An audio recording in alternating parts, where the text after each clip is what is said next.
are listening to episode 219 of Mitolife Radio. I am your host, Matt Blackburn, and today I'm interviewing Dr. Latt Mansor of HVMN, all about exogenous ketones and their numerous health benefits. Latt Mansor describes the difference between using ketones versus glucose for fuel and how the body is able to use this metabolic flexibility to utilize whatever substrate is available. He talks about the difference between beta-hydroxybutyrate, ketone esters, and 1,3-butanediol. He shares his thoughts why he's not a fan of alcohol or ethanol alternatives, whether taking exogenous ketones will make you stop being a fat burner, how to utilize exogenous ketones before and after working out, his favorite way to measure blood ketone levels, and how long to wait after you supplement exogenous ketones. And then I ask him listener questions, including what happens if you take ketone shots while you're already in ketosis? Is that good or bad? Do they have the potential to cause a Herxheimer's or detox reaction if someone that isn't healthy consumes exogenous ketones? Can they be taken during pregnancy or breastfeeding? And much more. So enjoy the show. Here is Dr. Latt Mansor.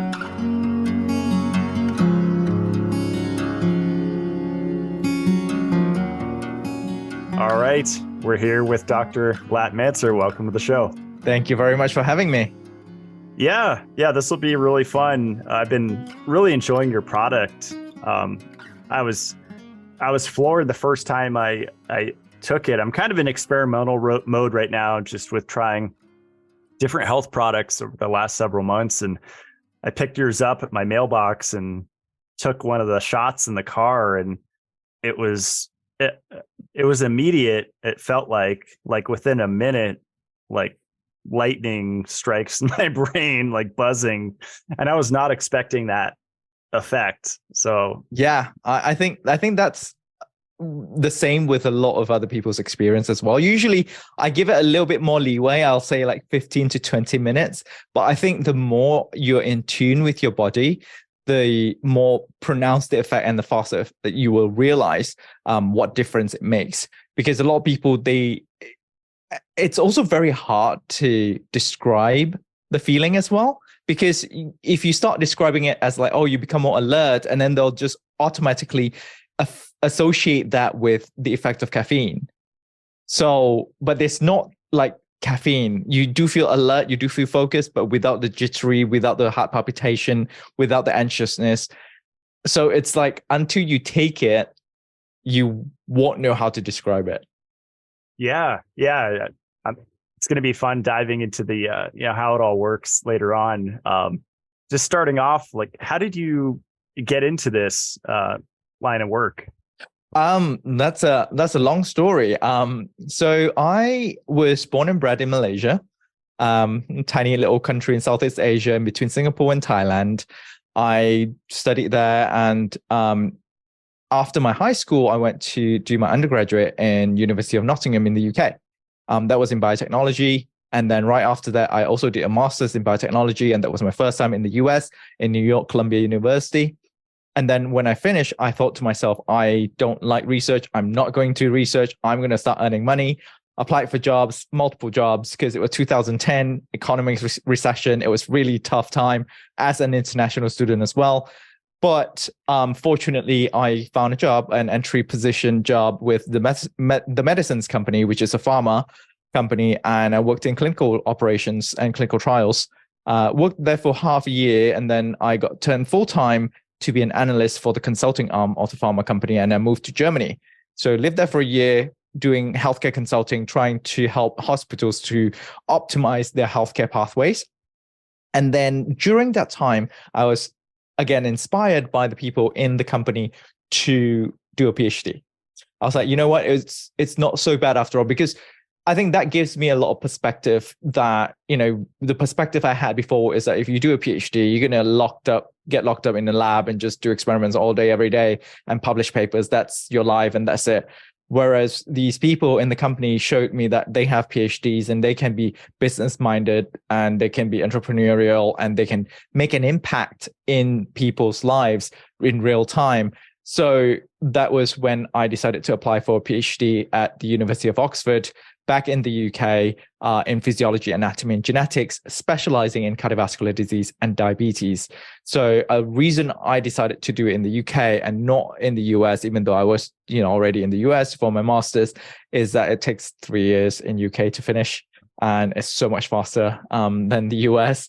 So I went there, did my PhD, and then I went back to Southeast Asia, worked in startup world, in health tech startup world for 3 years. And then I got connected with the previous research leader of HVMN, who was also a friend from Oxford. We graduated from the same lab, just 2 years apart. And she was like, "Oh, we're hiring if you're interested."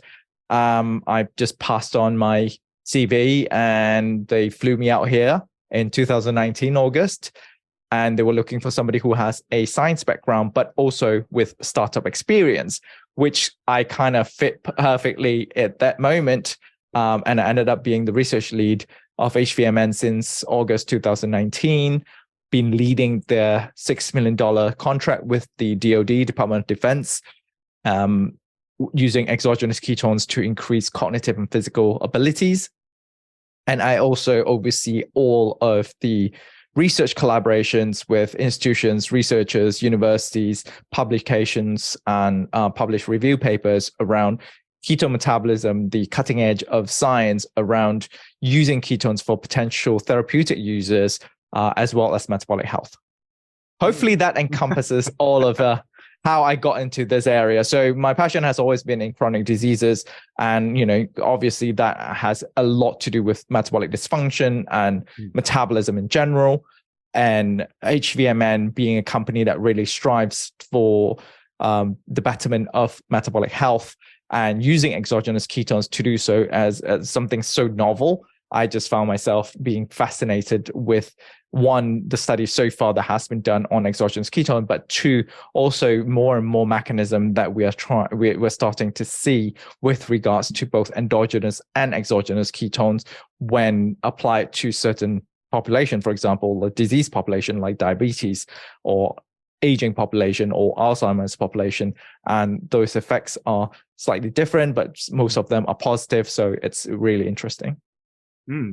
Yeah, and epilepsy is a huge one, right? Because isn't that like what the keto diet was created for? That's correct. Yeah, we have been using keto diet to treat epilepsy for the past 100 years now. So it has been established and has bin very successful at treating epilepsy. Well, that's fascinating. It sounds like quite the journey. I was thinking about the military contract. I bet you can create super soldiers with this stuff, especially if you combine it with MAP, essential amino acids, and electrolytes, and HVMN. I mean, you're talking about a super soldier at that point. That's the whole point. That's the starting point of when exogenous ketones were being researched to begin with. The military was actually looking for a super fuel that can help soldiers on long and demanding missions. And they thought, okay, there's glucose for really fast energy, but you can't keep that much glucose in your body as storage. You only get about 2,000 worth of calories in terms of glycogen. And then there is fat, which, maybe 10 to 20 times that amount. But then again, it's much harder to get access to that fat if you're not fat adapted. So then they started to look into ketones as a individual macronutrient that can provide energy, especially after they've seen the effect it has on the brain and how brain prefers ketone as a fuel whenever it's available. So that was like 20 so years ago when DARPA funded this research done by NIH, Dr. Richard Veitch, and he just passed away a couple of years ago. And he has done a lot of work really looking into what is the best delivery mechanism to get people in ketosis, to get people a predictable level of blood ketone levels within X amount of time. And then they look at physical and cognitive performance. And that's how we got this phase 2 contract as well, because the phase 1 was more of a proof of concept where we put people in hypoxia, meaning low oxygen environment. Their cognition decreases because our brain uses so much oxygen and produces so much energy to function. When you lower your oxygen level, your mitochondria is not going to be able to produce the same amount of ATP. So function gets affected, or the function get diminished, and therefore the cognitive ability decreases. But when they are on exogenous ketones, they actually manage to mitigate that decrease in cognition in hypoxia. And that was enough for the DoD to say, okay, this is super interesting. Let's get you a bigger grant and look at multiple groups of people, look at in real life application, look at, the soldiers in the mountains and really measure the biomarkers. Wow.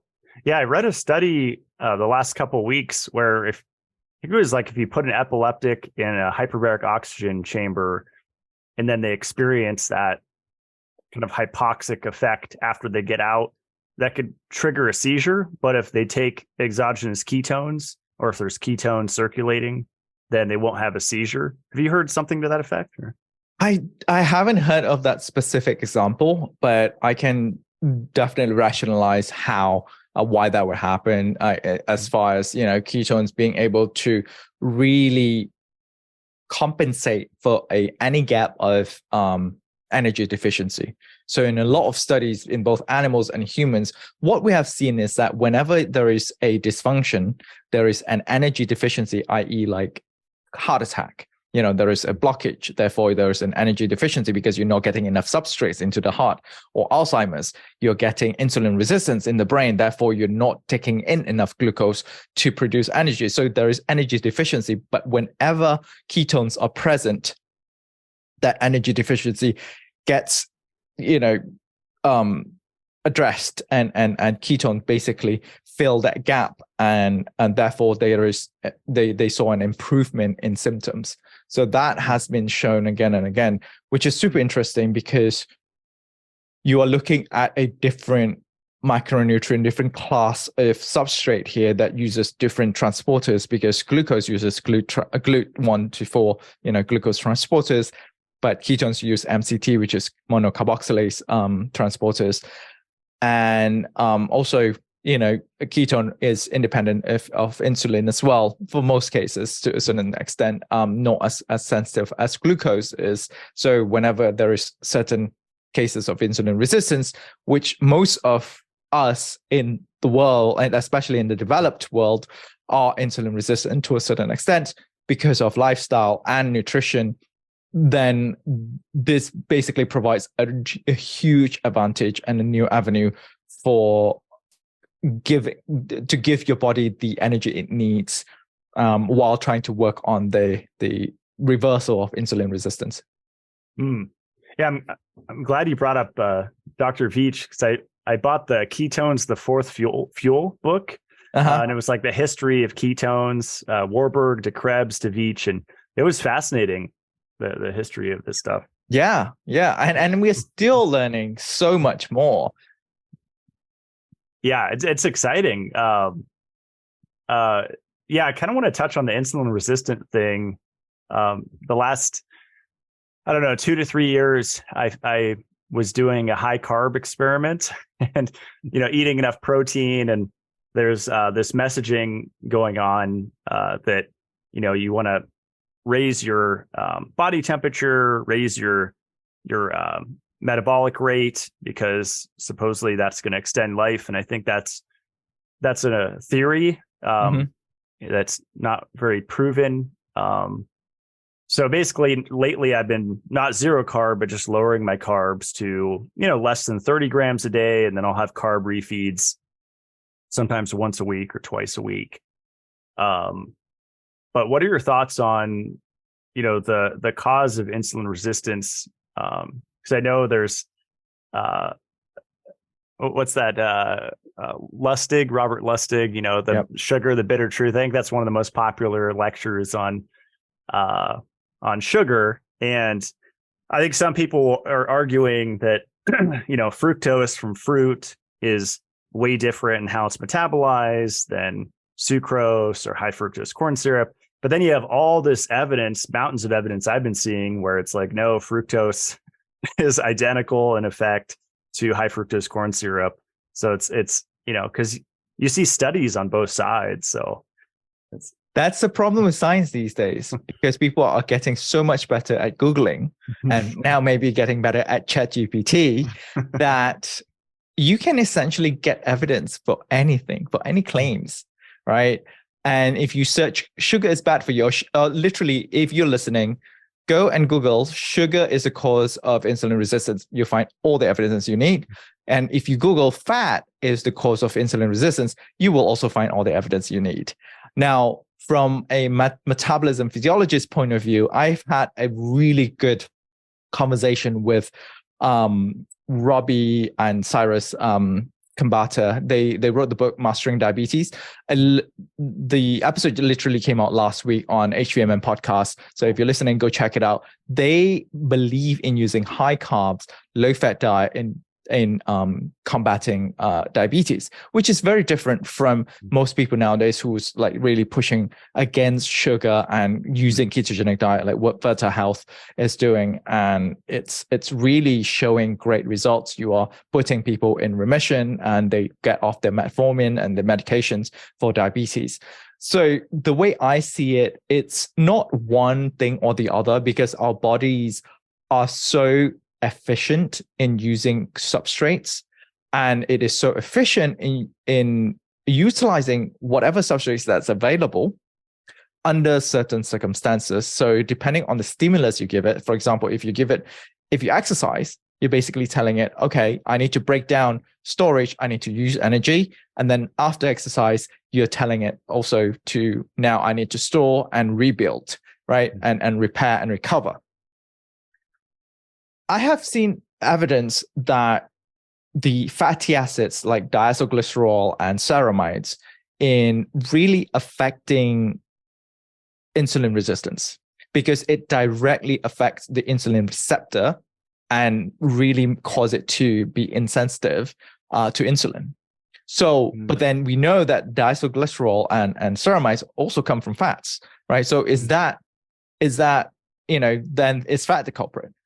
But we have to also know that, we have to find out if these molecules, are they from dietary fat, or is it from the fats that we synthesize? Because just so that we are clear, whenever we eat fats, that fat gets repackaged and get distributed throughout the body. So our body itself, we sort of have a turnover rate of substrates, constantly. We are constantly. So what is metabolism? Metabolism is catabolism and anabolism. Anabolism is building, catabolism is breaking down. So we're constantly in that state. We are breaking down stuff. We are also storing stuff depending on what we're doing and activity.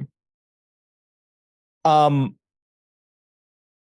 then people talk about insulin resistance, and they talk about high level of glucose and the insult that high level of glucose is doing to your pancreatic beta cells, and therefore impeding its ability to produce glucose. And there is the glucose stimulated insulin secretion. So is it glucose or is it fat? So the way I see it, it's the excess of calories and high amount of substrate of either, right? You can be on a super high fat diet, low carb diet, but if you are still having a very high excess of calories, you're storing them and you're increasing that inflammatory markers being sent out and say, hey, we've got a lot of storage here. You're not using it. You're doing a sedentary lifestyle.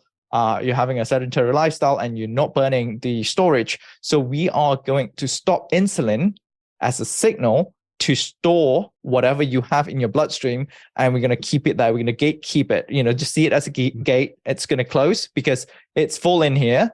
So you're going to have to deal with it some other way. Same thing if you're on, high carb, low fat. If, the storage is full, it's going to close again. It's a mechanism to protect those cells itself.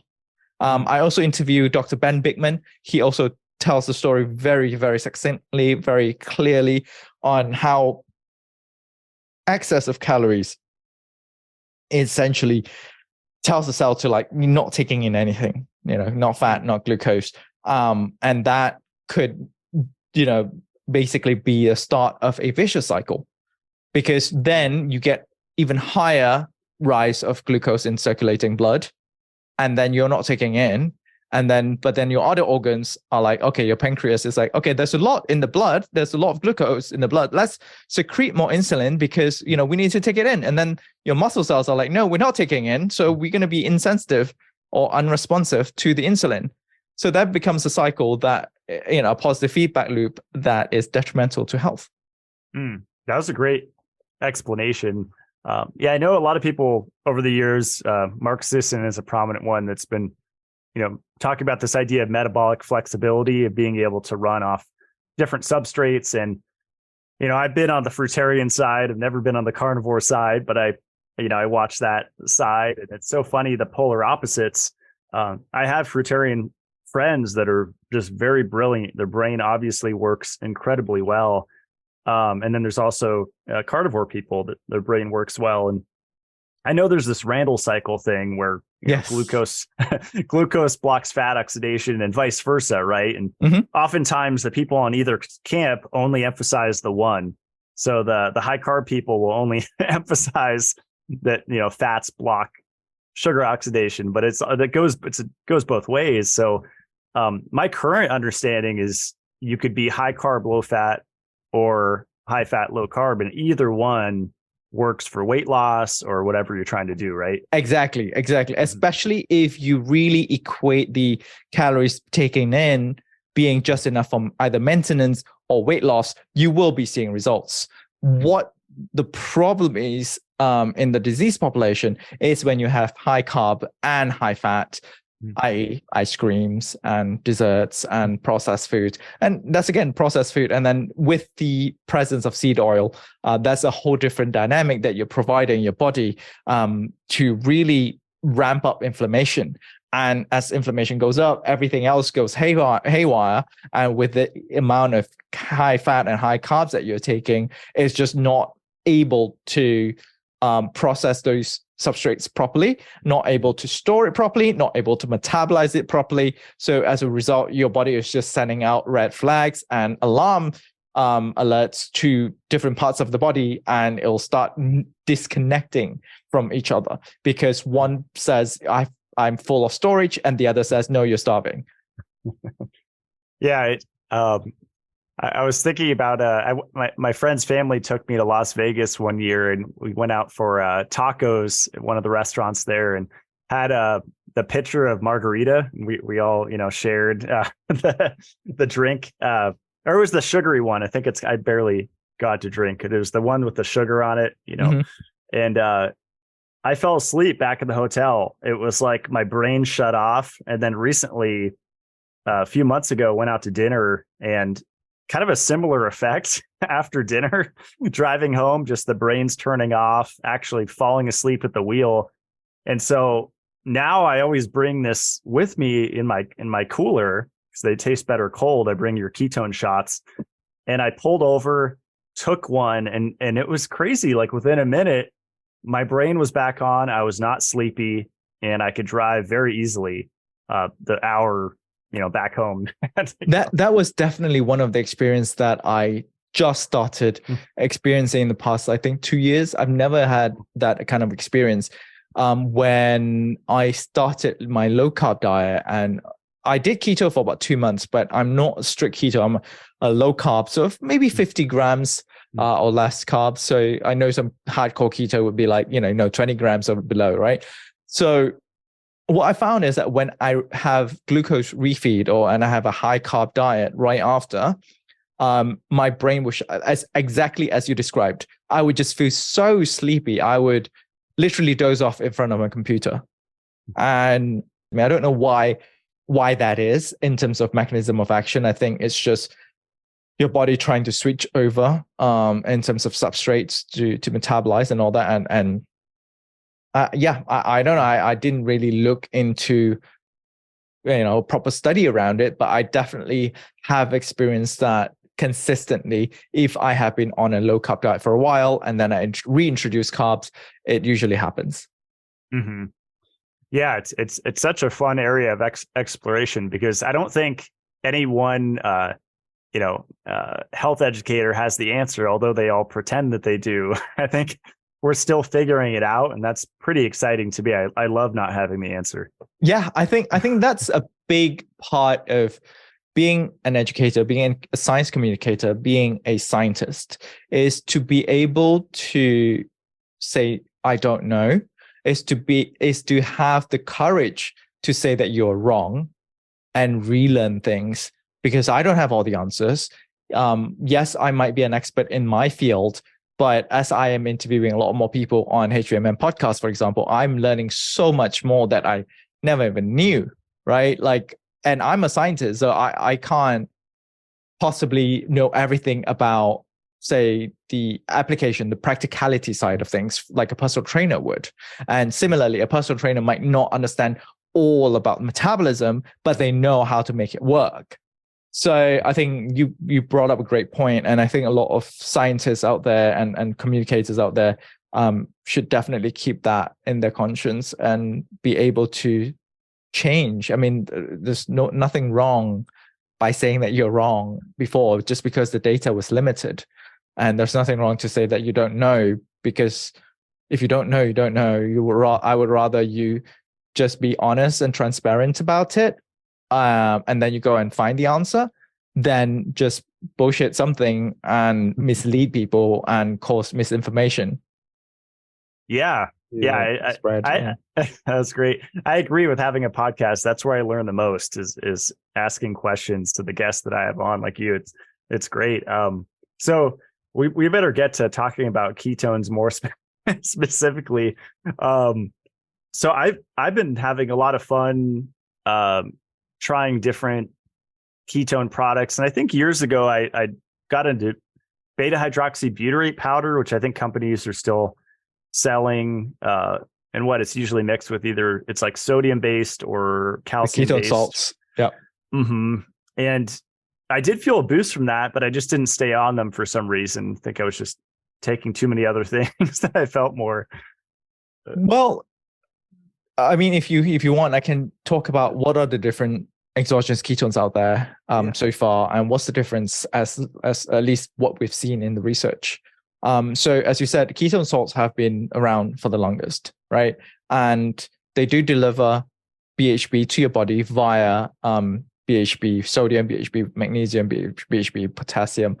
But the problem with ketone salt is that it doesn't increase your blood BHB to that high of a level, and therefore you will drop back down to baseline pretty quickly. And then you would ask, why can't I just take more of it?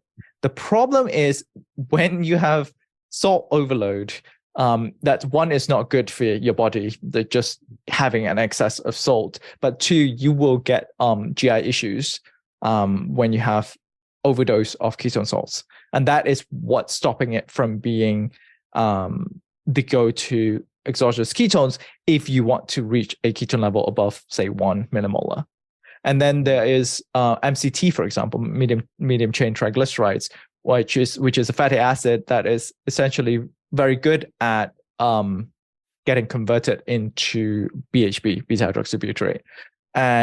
But that also only goes up to about 0.5 millimolar. And then if you're looking at ketone esters, nowadays we have quite a few ketone esters now. Back in 2017, HVMN was the first company that brought ketone monoester to the market. And what it is essentially ketone, BHB, beta hydroxybutyrate, bound to a butanediol molecule in an ester bond. That's why it's called ketone ester. And that's why it's called ketone monoester, because it's only one bond. Whereas nowadays, I believe you can find ketone diester, where you have BDO bound with two C6 molecules, which is two fatty acid molecules, so diester. And there's also acetyl diester, which I don't believe is in the market because it tastes really, really bad. I tried the raw material and I couldn't take a sip. It was really bad. There's the same thing with ketone monoester. It was really bitter. It was really bad. But the good thing is it manages to raise your blood BHB level up to 3 to 5 millimolar within half an hour. So it spikes really high, but then it does drop back down like in 2-3 hours. So you need to like keep topping it up.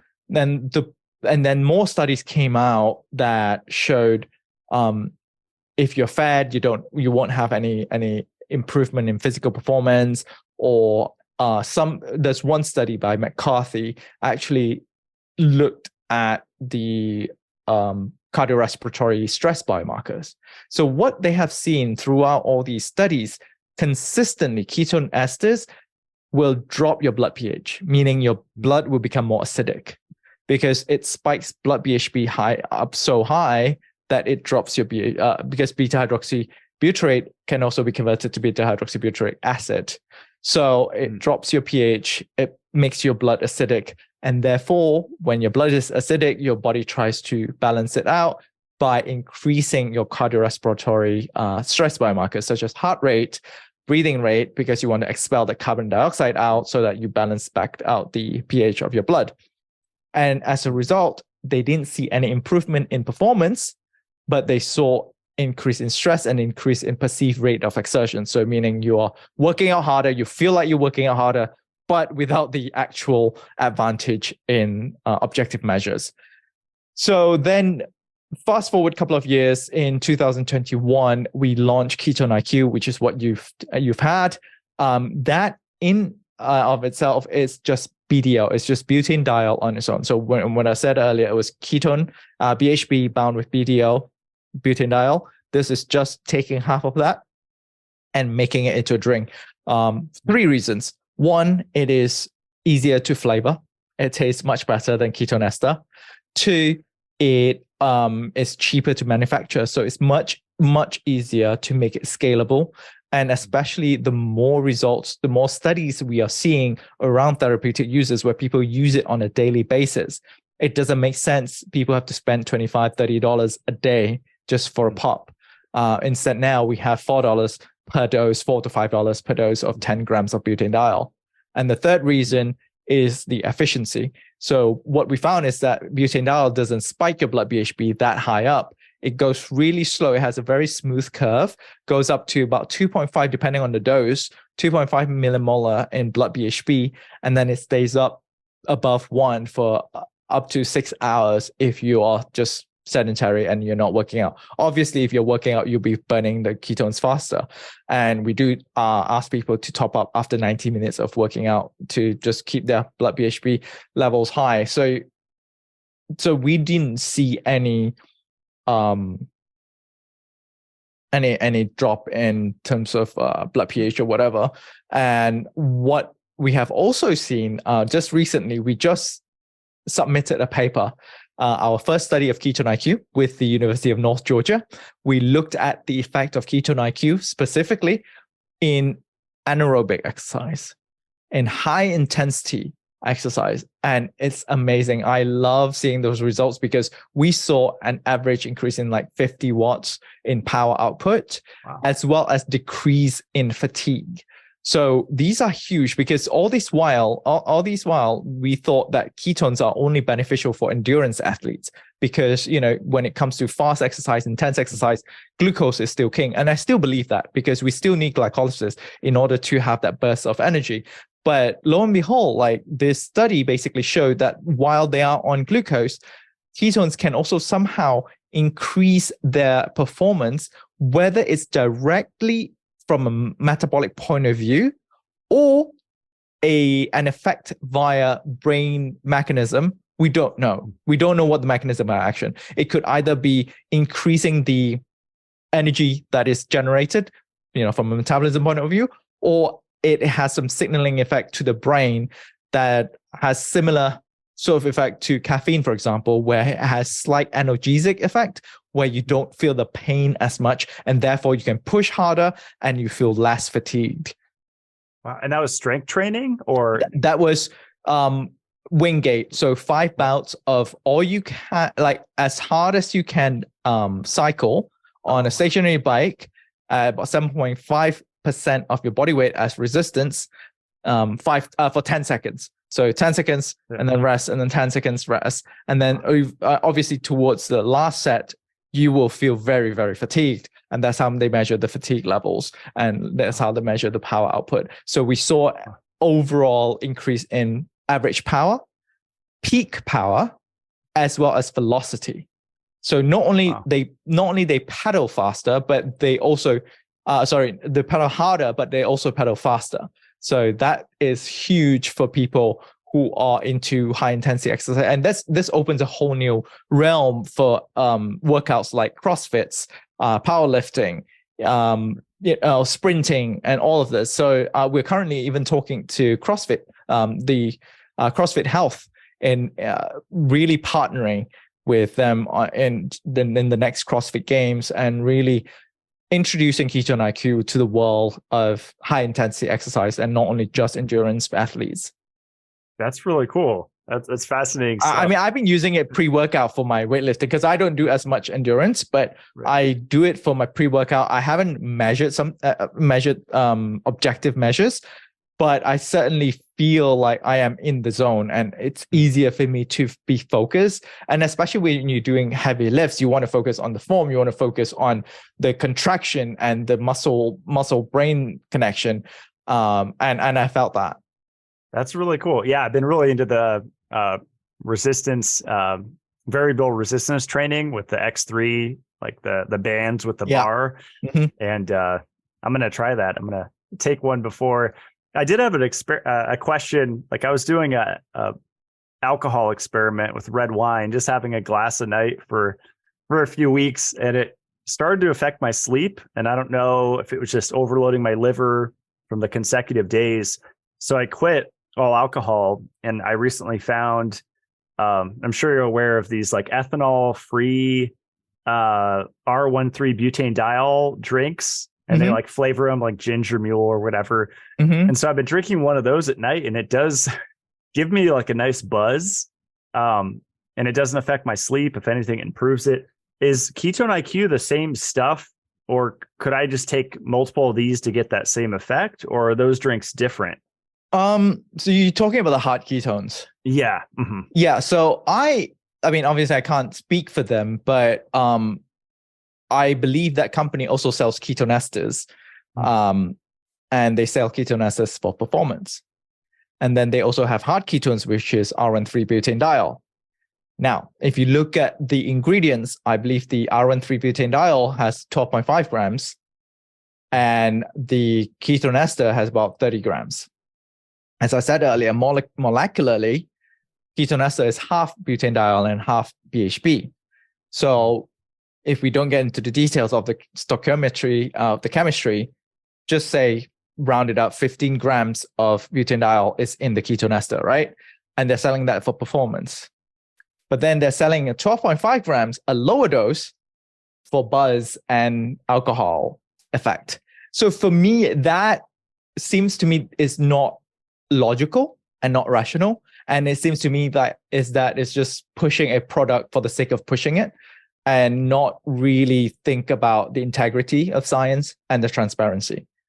If you overdose yourself, like 80 grams and whatnot, then maybe you might feel a bit that sort of oozy feeling. But then at the same time, we would never ask people to drink that much. Like even for performance level, we will ask people to do 2 doses and then top up after 90 minutes. Because we truly believe the effect of KetoneIQ on mental ability, on being a super fuel for the brain, and really enhancing the cognitive abilities. Some people do find taking it before bed, KetoneIQ, to be helpful, but that results have been mixed. We have tried to measure HRV and all that. There was no difference. There was no direct improvement. So some people who felt that they improve their sleep and they continue taking it, by all means.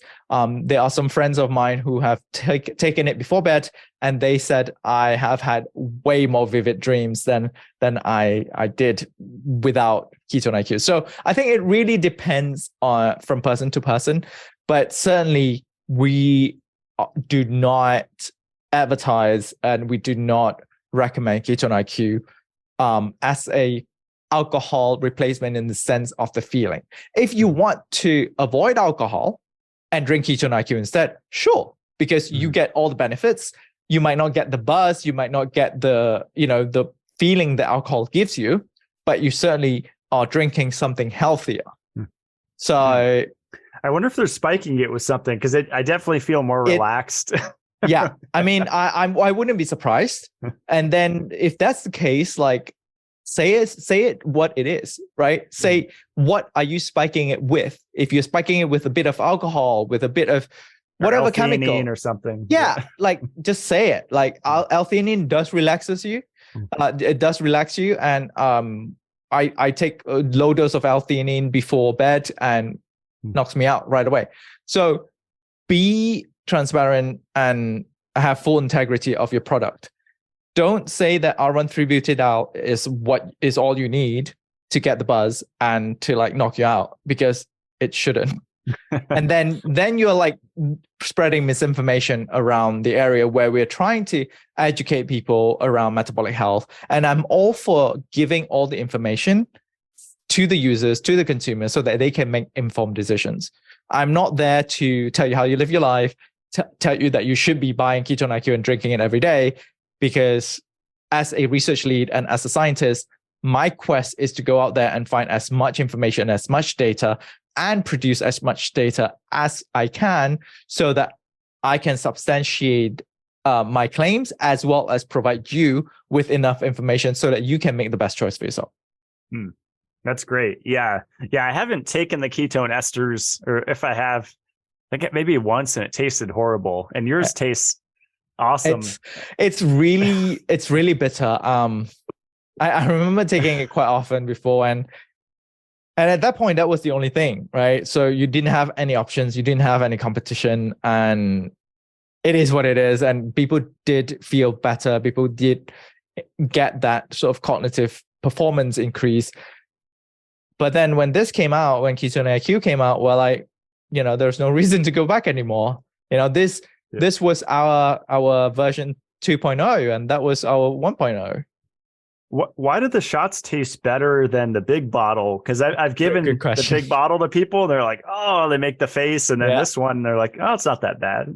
So two things. One is that the new flavor, the improved flavor, has been implemented into the shots first before the big bottle. So the big bottle new flavor will only be implemented this month's production. So the next time you get it, you will taste a bit different. And two is that the big bottle is a little bit more concentrated, because you're getting 10 grams in 35 mils. Whereas in the shot is 10 grams in 2 ounces, which is 65 or 50, 59. 59. Yeah, 59 mils. So it's almost double the dilution. And I know there's another company that sells butanediol with free BHB acid, and they taste quite decent, because they are selling same thing, like less than 10 grams, but in like this big bottle, and then they flavor it. So when you're that diluted and you flavor it, it's great, like there's nothing. And that company, I prefer that company, because at least they are forthcoming with their science and all of that. Now, what we prefer is to give the concentrated version so that people can mix with whatever they want. And also some people, especially most of our fans and our customers are athletes. They don't want to be carrying a huge bottle for like small amounts. They would rather carry the shot it and throw the bottle away and carry on. I think that has a lot of value. It's one of those decisions that we have to make, whether we want to do it for our existing customers, make it easier for them as they go for races, as they train, as they go to the gym, put in the gym bag, as they go to school. I've got a lot of people now starting to use it for school, like presentation, exams, midterms. Nice. That's cool. A suggestion I have, I don't know if you've heard of bio bottles. I'm switching all my supplement bottles over to it. It's like biodegradable, so Mhm. it doesn't release microplastics into the environment. Because I always feel bad. I throw away so many bottles, and here in Idaho we don't really recycle. Right. Yeah, because I was going to say like those bottles are definitely recyclable. Mhm. Oh, these are that you Yeah. guys have? Yeah. Oh, okay. Oh, yeah, on the bottom, right, like the standard, but they don't break down if you throw them outside or Yeah. Yeah, unfortunately. But we are actually we just had a company retreat last week, and one of the main area of discussion was sustainability, and we're definitely slowly improving. We also planning to take out the measuring cup, the plastic measuring cup. wow. Yeah, so less plastic, less plastic wraps and all of that. So we're gonna have some measuring ticks on the bottle itself, so it's easier for people, because some people don't even use those cups anyway. Right. And exciting news, by the way, I believe this week, I think already now we are available nationwide in Sprouts. I saw that. That's awesome. That was actually where I started with researching supplements. I had a friend that worked in the supplement section. We go there to spend hours walking around, and I'd eavesdrop on conversations, like questions that customers were asking. And Sprouts is awesome. That was my first health food store I'd hang out at. Congrats. That's great. That's really thank you. No, I mean that's huge for us. I think Sprouts has been our one of our greatest partners, and they were the first who adopted us and sort of roll it out in California, and then now it's nationwide. So more to come, hopefully, as more people know about KetoneIQ, and as the taste gets better and better. Obviously, we're gonna open up the doors to a lot more people, because I think you and I are of a population or subpopulation that is able to stomach something that tastes bad just for the benefit of the health and the biohacking sort of world. But a lot of people, like maybe 90% of the other people, they're like, well, if I'm going to drink something, I want to drink something that tastes good. Like, forget about what it makes me do or what it makes me feel, but I want to enjoy life. Right. And we want to make something that people can still enjoy life and actually get the whole benefits of it.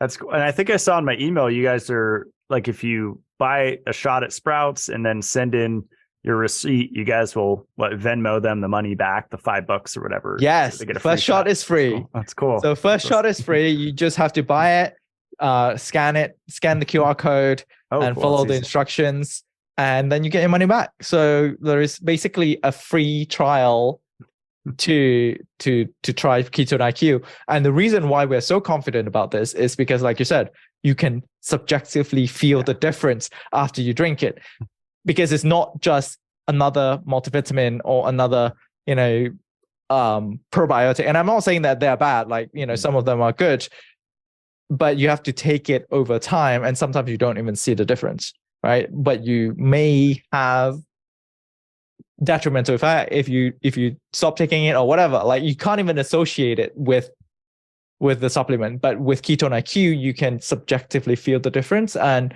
I have had people at conferences where they took a shot, and fortunately as well, they have the continuous glucose monitor, and they're like, oh, I'm type 1 diabetes or I'm type 2 diabetes, will I be okay to take this? I was like, yeah, this, you actually, one, you feel energetic and you feel very alert, but two, you will actually see your glucose drop within 2 hours. And you would drop significantly. Some of them, they actually drop like 50 points, and they don't feel hypoglycemic. They're like, yeah, my sugar dropped, but I don't feel like lethargic, or I don't feel like dizzy. I actually feel great. Yeah, I have the levels ones went on, and it's been a game changer just for learning how different food combinations affect me, and even supplement stacks, going out to eat like a crazy meal, just playing with different berberine and digestive enzymes and citrus extracts. It's really, really fun to watch it in real time. And then, and then with HVMN, just experiment with that. And I just find taking it, if I have a really huge glucose spike, well above 30 milligrams per deciliter, which 30's not a big deal. But if it's, 60, 80, 100, which I've had, that's a big deal, especially if it's prolonged for, hours. So yeah, it's been great. We better get to these Q&A questions. Do you want to answer some of these? Yeah, let's go. Let's do it. So these are a lot of my questions too, that I've had about it. So what happens if you take these ketone shots while you're already in ketosis? Is that, good or bad? There is no good or bad here. You will, if your blood BHB is not that high, if you're in ketosis, if say you're on 0.5, it will shoot your ketone levels further up to like 1 or 2 millimolar. So if you want to be in a deeper ketosis, then you can take it in conjunction with a ketogenic diet or when you're in ketosis. Now, the good thing about KetoneIQ is that BDO, butanediol, gets converted into blood BHB, into blood ketones via the liver. And the liver has signal from the rest of your body, meaning that if your body is already in deep ketosis, it won't go further up. It will just keep it. They will slowly convert it over time, so you stay in the ketosis longer. Whereas with ketone ester, for example, half of it is BHB, and that gets released directly into your bloodstream. That's why it spikes up so high. So there is no gatekeeping that. So if you are in ketosis already, say like 1 millimolar, it might shoot you up to 3, 5, 6. And what we have seen in studies, in the military study, is that when people reach like 5, 6, 7, that sort of area, people generally feel ill. They just feel unwell because they're in too deep sort of ketosis. So a lot of people ask me, oh, if I'm a keto diet, can I drink this? Yes, absolutely. And then a lot of people are also very skeptical. It's like, oh, I want to be in keto diet because I want to burn fat. So if I drink this, wouldn't that be cheating, or won't I stop burning fat? Now, temporarily, we have seen the decrease in lipolysis, which is the breakdown of fat when you drink exogenous ketones.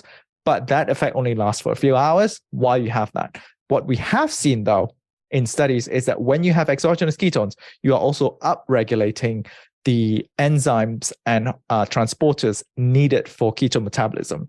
So transporters bringing the ketones into the mitochondria and enzymes in the mitochondria that's needed to metabolize ketone for energy. So what does that tell me is that if I drink exogenous ketones, while yes, I am temporarily pausing or slowing down my fat burning process, but I am readying my system to be able to utilize ketone even more efficiently. So this is only 70 calories. You can burn 70 calories of ketones really, really quickly. So it won't stop you forever. So once you finish burning that exogenous ketones, now you tap back into your endogenous ketones with elevated enzymes and elevated transporters, so that you can be much more efficient and much more keto adapted. So a lot of people use it to transition when they get off keto diet and they get back in, and they use exogenous ketone to really dial up that system so that you're more ready to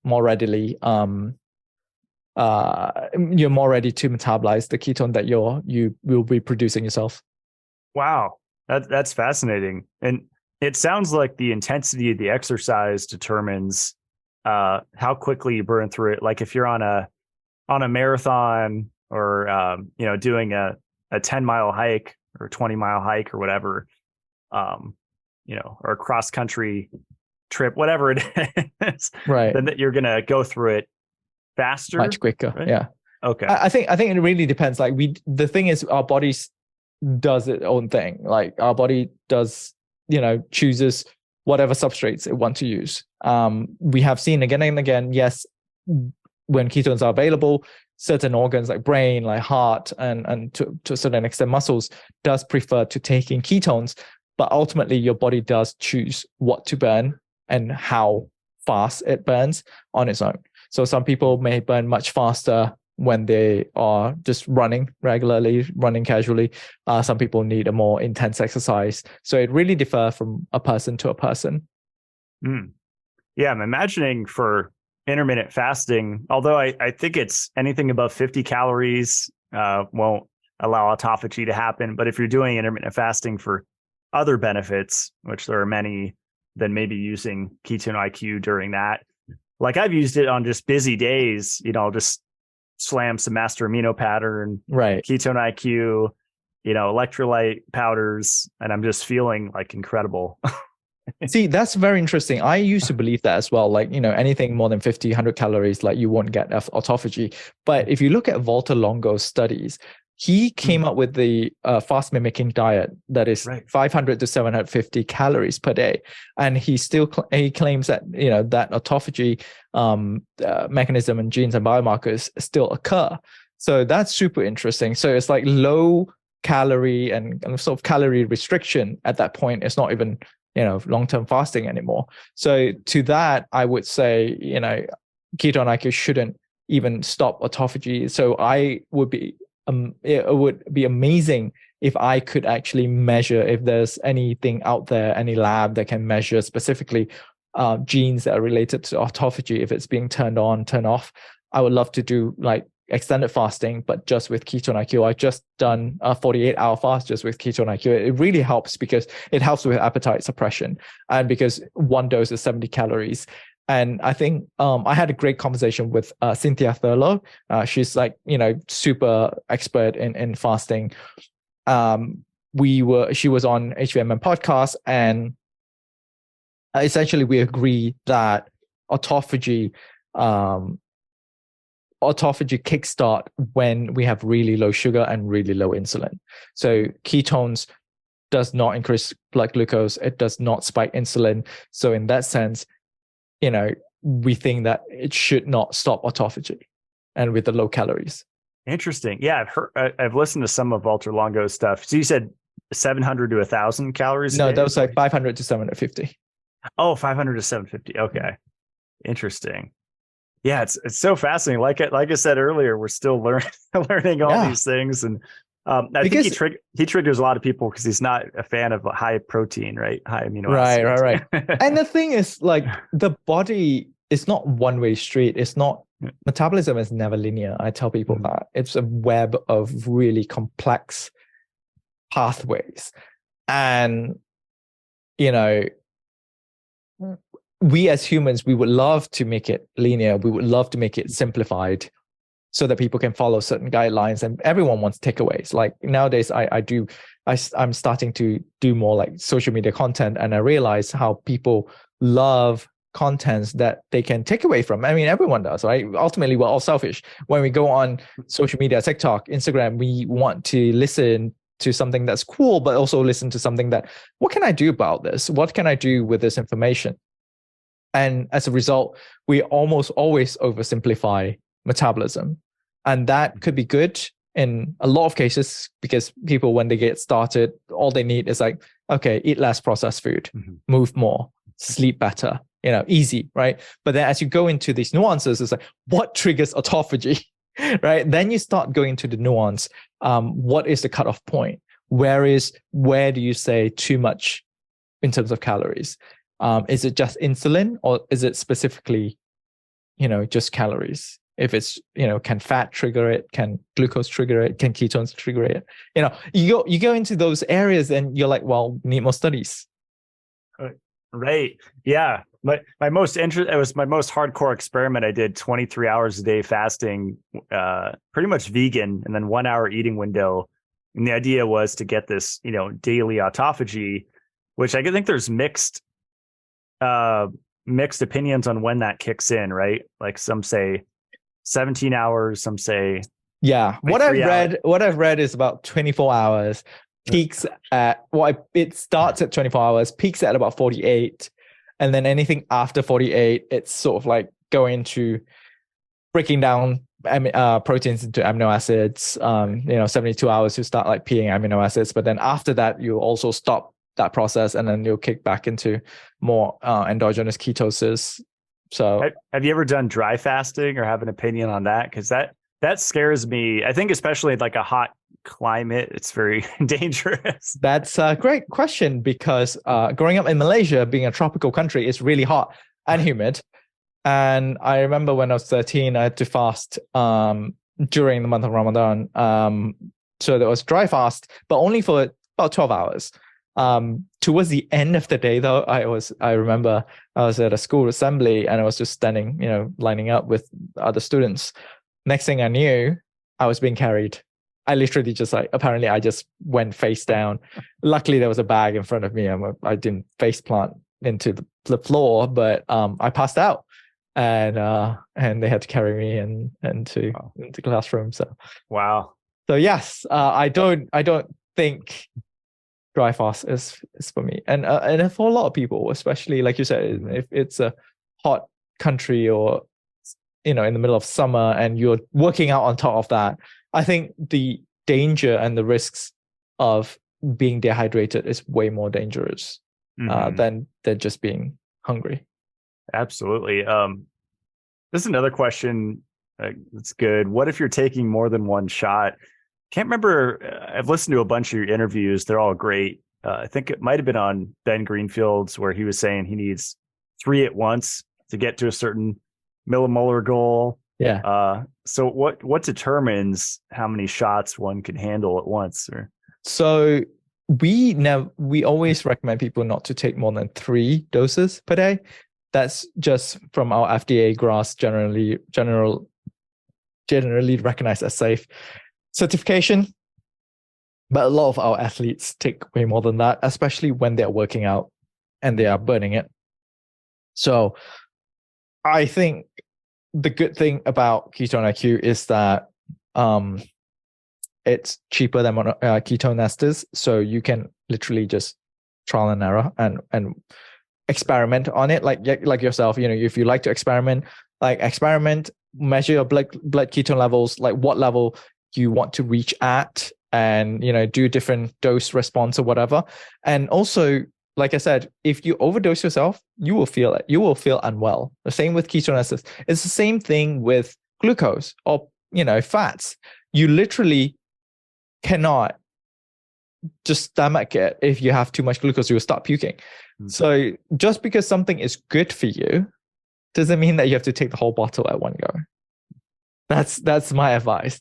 I take generally around 5 doses a day. I take 1 before any podcast, and usually I have 1 or 2 podcasts.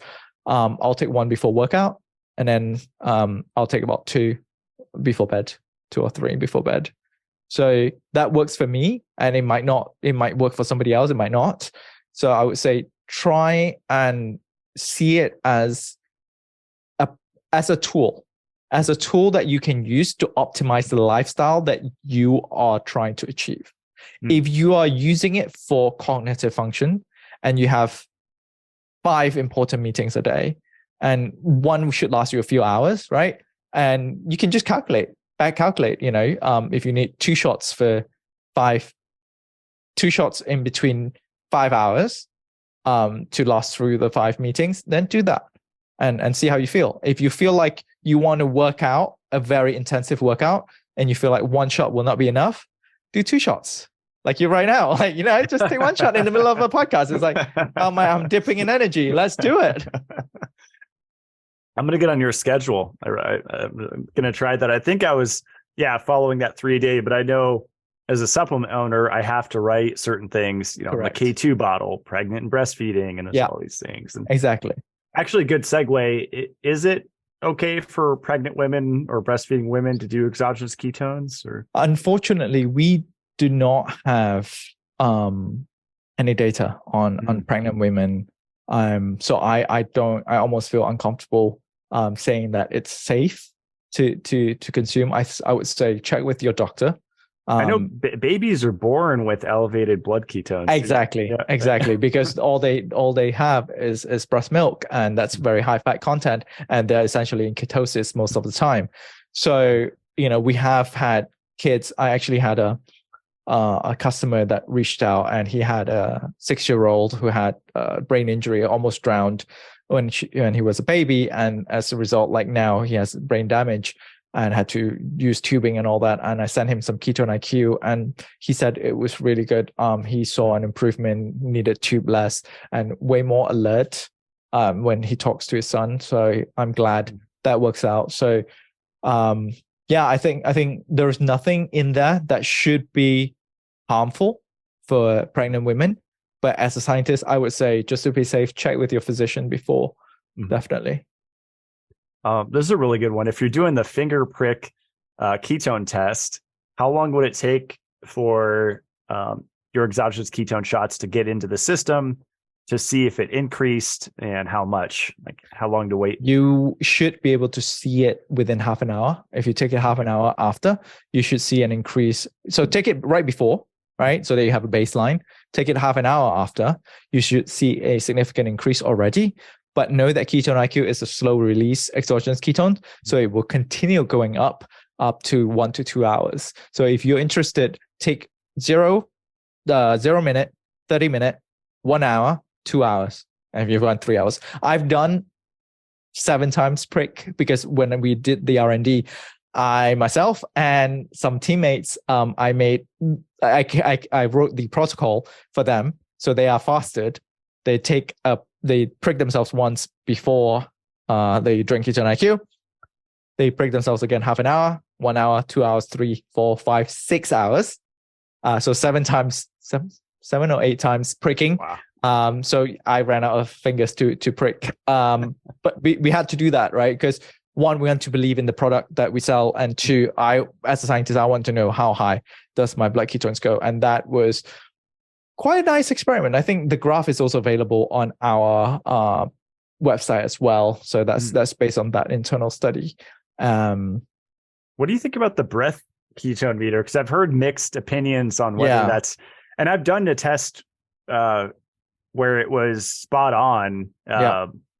So I don't know if it depends. So the breath meter, I believe it measures acetone. So it doesn't measure beta hydroxybutyrate directly. And as a result of that, you can just correlate that, okay, higher beta hydroxybutyrate means higher acetone, means I can measure it. But as time goes on, as you get more and more keto adapted, especially people on ketogenic diet, they find themselves releasing less and less acetone because they're just more efficient in using beta hydroxybutyrate. So that then there is the disconnect between the accuracy of blood BHB with acetone. Same thing with the urine strips, which is measuring acetic acid diester. So I always go for the gold standard, which is, the blood finger prick. But if you are scared of pricking a finger, obviously it's still a viable option. At least you know where you stand, and try and look at the difference, the delta between the baseline and after you have increased the blood ketone levels, but not as accurate as blood. Have you seen like we have CGMs, but continuous ketone monitors? Are we close to having those? Because I've read articles from Freestyle. There is a study that's published for the prototype already. So Abbott is coming out with continuous ketone monitoring. Although some companies do believe that there is no reason to have a continuous ketone monitor, just because ketone levels seem to be much more stable than glucose. So if you just want to measure once every 2-3 hours, that should give you a nice sort of graph, if you would, in terms of blood ketone levels. So I don't know. I think there are many use cases. You can use it as monitoring for diabetic ketoacidosis. I think that's a good way to monitor them and to make sure they're not in the ketoacidosis realm and be life-threatening. Other use cases, maybe people on ketogenic diet, they just want to know how much their ketone fluctuates between meals, between days. So, but for exogenous ketones, since the dosage and response has been so reliable, that there should really be no need for continuous ketone monitoring. I just think it's nice because you don't have to prick your finger. Although I have it down to where if you do it right and have it on the right setting, it barely hurts, right? Or doesn't hurt. Yeah. But it takes a lot of pricking to get to that point. Yeah, and you always have that face, to the anticipation face. Like no matter how many times I do it, it's like I still have that face on. Right. Maybe one more because we're running out of time here. This is a really good one. Do exogenous ketones have the potential to give a Herxheimer's or a detox reaction to someone that isn't metabolically healthy? Like, have you ever heard of people getting because ketones are an energy source, so they can kind of upregulate processes and help organs and glands work better, right? So that could cause some things, or do you have any thoughts on that? I think the most pronounced effect of ketones, of exogenous ketones, would be the energy deficiency theory, or the idea of energy deficiency. It really helps with that. If there is metabolic dysfunction, if there is any form of dysfunction that cause your body and your organs to not metabolize substrates properly and create energy efficiently, then ketones can definitely help. As far as signaling goes, so from your question, it sounds like does ketone work as a positive signaling molecule? That is an ongoing study, ongoing research area that, for example, Buck Institute is doing a lot of studies around ketones as a signaling molecule, especially when it comes to aging. So there's still a lot more that we don't know. And we know that Buck has also shown something called beta hydroxybutyrylation, which is an effect of ketones directly attaching itself into your DNA, into histones, and cause change in transcription and translation, which ultimately obviously change the how your cells would work and how your organs would work and how your mitochondria would work. So that is an area of research that is still ongoing and is super interesting. Wow. Yeah, I just looked it up. Buck Institute says likely good for aging, ketone bodies, and maybe for the military too. Looks like they have some interesting articles on here. So yeah, so they're the ones selling the butanediol with C6 diester. Oh, okay. Interesting. Wow.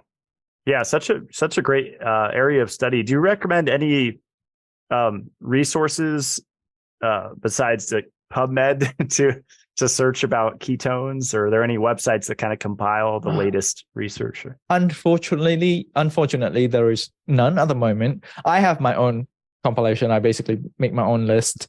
I don't think there is a single website that is unbiased and just listing everything.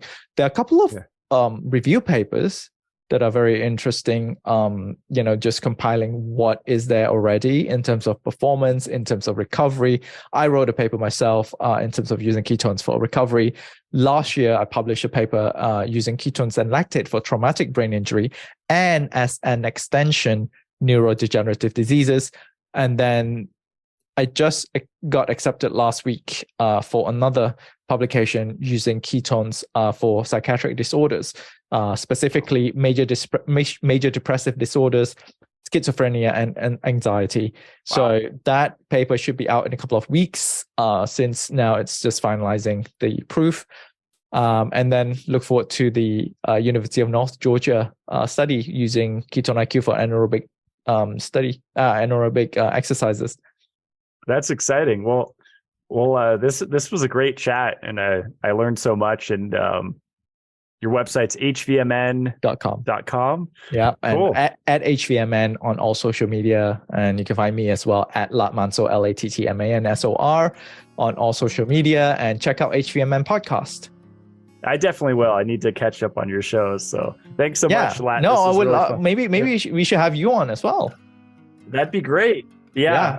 I'm my area of focus is calcification, lipofuscin, and fibrosis, but kind of a broad view of connecting the dots and everything. Mm-hmm. So it's humble student, always learning. Yep, absolutely. Absolutely. It'll be fun to pick your brains on all your crazy experiments that you've done on yourself, somewhat like, Stranger Things, house yourself in the middle of nowhere and God knows what's going on, all these crazy experiments.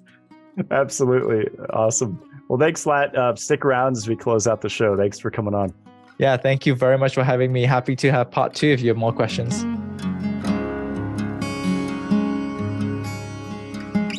That was a really fun conversation. And I like that Latt realizes that carbs are not necessarily the enemy. It really depends on the situation and the person. It seems like we're on the same schedule because he's consuming 50 grams or less of carbohydrates a day. I'm a little less than that, maybe less than 30 grams a day, sometimes less than 10 grams a day. I like to cycle the carbohydrates, and so far that makes sense to me from what I've researched. I found his thoughts on beta hydroxybutyrate, ketone salts, and ketone esters and hard ketones really interesting. I've experimented with all of those, and my favorite is definitely just the straight R13 butanediol that HVMN provides in these shots. They've actually become a part of my routine on top of proper nutrition and getting enough protein every day. I like to take the shots before recording, and I find that it really helps my verbal fluidity and memory recall and articulation and mood and energy and pretty much everything just with one shot. I'm inspired hearing that Latt drinks 5 or so a day. I'm definitely going to be upping my dose, experimenting with that. If you want to try it out, you can head over to HVMN.com and use the discount code Blackburn to save 20%. Or as Latt mentioned, you could just head over to your local Sprouts and pick up a shot there. I think it's an incredible product, especially for epileptics or people that have been glucose burners their entire life and their body has not experienced the health benefits of ketones. These are a really great and easy way to do it. And if you don't want to spend money on them, then of course you can just lower your carbohydrate intake and your body will produce endogenous ketones. But I think this is a great tool, whether someone is healthy or dealing with a health condition, especially a neurological one. My website is matt-blackburn.com. You could see all of my recommended products up there. I have my CLF protocol at the top. And exciting news, I recently added timestamps to my YouTube Mitolife radio interviews. So for those of you that don't know, the older shows are archived on my YouTube channel. And most of the shows now have timestamps. So for the entire 2, 3, 4 hour long shows in some cases, now you can jump exactly to the topic that you want to hear about. Or if you just want to skim the overview of the show to see if it's a show that you're even interested in listening to, then all those little timestamps are incredibly helpful. So that took some time and money to do that, but I think it's well worth it to provide the highest quality content for you guys, as I've been doing for the last couple of years. Mitolife is my brand. You can find that at mitolife.co. We just released the best drinking water filtration unit in the universe. That's the 7-stage water solution. And if you click through under configure your home system, you'll see there's a V1 and a V2. So version 1 is white, version 2 is stainless. That's really the only difference. So if you've been on the fence because you're waiting for the final version of the filter, it's only cosmetic. So the biggest difference between version 1 and version 2 that's coming soon is that there won't be the exposed bolts coming out of the top of the unit on the white one, on the stainless. So it's just cosmetic. It's going to be under your kitchen sink anyway. It's not that big of a deal. And if you've been waiting for it, then you'll actually save $100 if you get the white version 1. I think it still looks awesome, and the functionality is exactly the same. There's so much misinformation and disinformation out there about the quality of drinking water. I've been using this type of water for several years now, at least 6, 7 years. And the dual stage deionization, primary and secondary, to remove all of the corrosive acids is phenomenal. And I really feel a difference in my overall health consuming this water. especially when it's remineralized with magnesium. And that's a misconception that people have. They'll see this system and say, oh, that's reverse osmosis. It's going to strip minerals from your body. It's hungry water. It's aggressive.